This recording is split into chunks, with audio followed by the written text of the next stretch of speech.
So இன்னைக்கு exercise 3.4ல ஃபர்ஸ்ட்ல 10th subdivision. ஓகேவா? பிஃபோர் கோயிங் இந்த சம் போறதுக்கு முன்னாடி இங்க பாருங்க, ஏபி ஏபின்னு இருக்கா, இதை ஒரு பக்கமா எழுதுங்க. A B minus A B. ஓகேவா? எழுதும் போதுக்கனா அவங்க அவங்களோட சைனை மாத்தாம எழுதணும். அவங்க அவங்களோட சைன் அவங்க அவங்களுக்கு முன்னாடி இருக்கும். Keep that in mind. சரியா? நீங்க மாத்தி எழுதுறது தப்பு இல்லை, அதோட சைனை கரெக்டா எழுதணும். அடுத்தது இங்க minus PC square plus C square, இவங்கள ஒரு டேர்ம். சரியா? இப்படி இப்படி பிரிச்சு வச்சிருக்கேன். இப்போ ஃபர்ஸ்ட் டேர்ம்ல எது காமனா இருக்கு? ஏ காமனா இருக்கு. இங்க பி ஸ்கொயர் இருக்கு, இங்க பி இருக்கு. அப்போ நான் என்ன பண்ணிப்பேன்? லீஸ்ட் கவுண்ட் எடுத்துப்பேன். ஆமாவா? கம்மியான கவுண்ட்.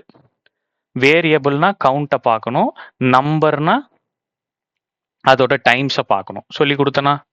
ரைட். இதுக்கு முன்னாடி 9 சம் போட்டிருக்கேன்ப்பா. அந்த சம்மை பார்த்துட்டு தயவு செஞ்சு இந்த சம்முக்கு வாங்க. அப்பதான் உங்களுக்கு ஈஸி அண்டர்ஸ்டாண்டிங் கிடைக்கும். இப்போ இங்க 2 பி இருக்கு, இங்க ஒரு பி இருக்கு. லீஸ்ட் கவுண்ட் எது? ஒரு பி. அதை வெளியே எடுத்து போட்டுருங்க. இப்போ ஃபர்ஸ்ட் இந்த டேர்ம் பாருங்க. ஏவை வெளியே எடுத்தாச்சு.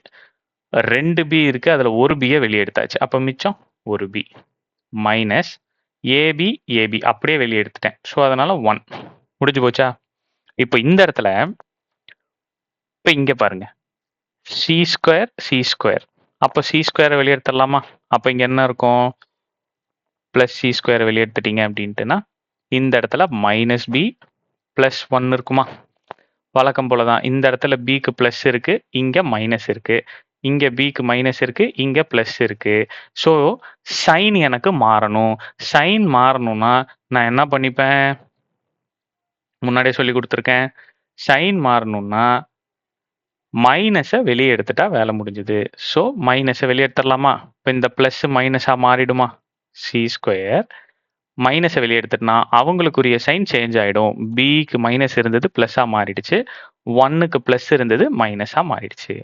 இப்போ இந்த டேர்ம் ஒன்று, இந்த டேர்ம் ஒன்று. அப்போ இந்த டேர்ம்லையும் இந்த டேர்ம்லையும் காமனாக இருக்கிறது பி மைனஸ் 1.